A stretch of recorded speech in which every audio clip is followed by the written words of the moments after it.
আমিও বলিনি, 60 বছর মাননীয় স্পিকার বলিনি। আজকে আমার গলার থেকে আপনারাই বর্ষিটা খুলে নিয়েছেন। তাই আমি যতক্ষণ আছি, আপনি যতই বাধা দেন, আমি কথা বলতে চেষ্টা করব। আবার আপনার আদেশ, আপনি যখন বন্ধ করে দেবেন লালবাতি, আমি বসে পড়ব। যতই স্বাধীনতা পাই। মাননীয় সদস্য, মাননীয় স্পিকার, আমি জানি আপনার সময় এবং গণতন্ত্রের কথা বলতে গেলে মাননীয় স্পিকার এই সংসদের সময়ের অভাব হয়। কিন্তু আজকে আমরা কোথায় যাচ্ছি, আমাদের চিন্তাটা কি? আমি জানি মাননীয় স্পিকার, এই আইনগুলো কিভাবে তৈরি হয়। মাননীয় স্পিকার, আজকে এই সংসদে আর কেউ উপস্থিত নেই। 1970-এর যে সংসদ, সেই সংসদের এখন আজকের মতো আমি একমাত্র ব্যক্তি যে উপস্থিত আছি। ওই জায়গায় আরো 3 জন আছে, মোট 4 জন।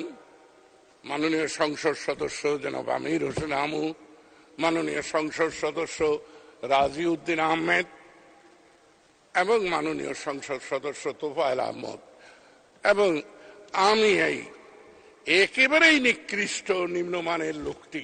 এই 4 জন এখনো এই সংসদে আছে। তাই এই সংসদে অনেক কিছু আমার দেখার দুর্ভাগ্য হয়েছে।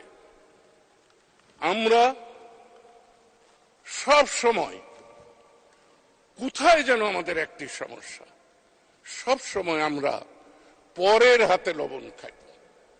আমার অভিজ্ঞতা, এই আইন কোন সংসদ সদস্য রচনা করে না। এই আইন রচনা করার জন্য আইন মন্ত্রণালয়ে বা বিভিন্ন মন্ত্রণালয়ে একটি করে কোষ আছে। সেই কোষের কর্ণধাররা হলেন আমলা।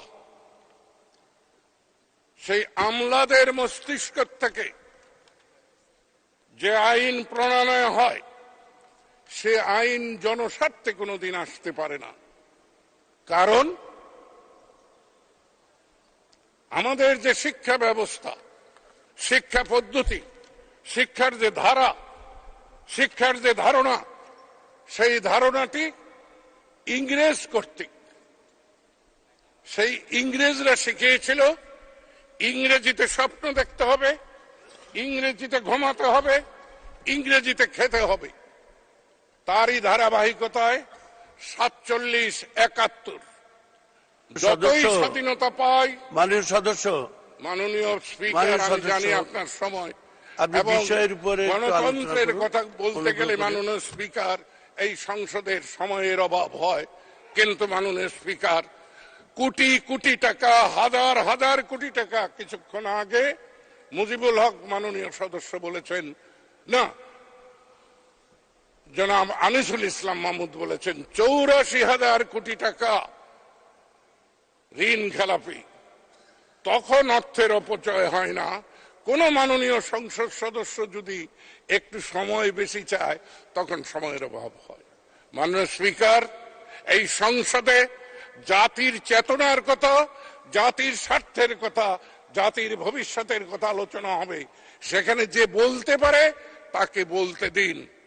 যাদের গলায় বর্ষি লাগানো আছে তারা কথা বলবে না।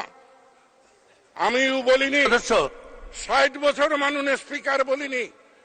আজকে আমার গলার থেকে আপনারাই বর্ষিটা খুলে নিয়েছেন। তাই আমি যতক্ষণ আছি, আপনি যতই বাধা দেন, আমি কথা বলতে চেষ্টা করব।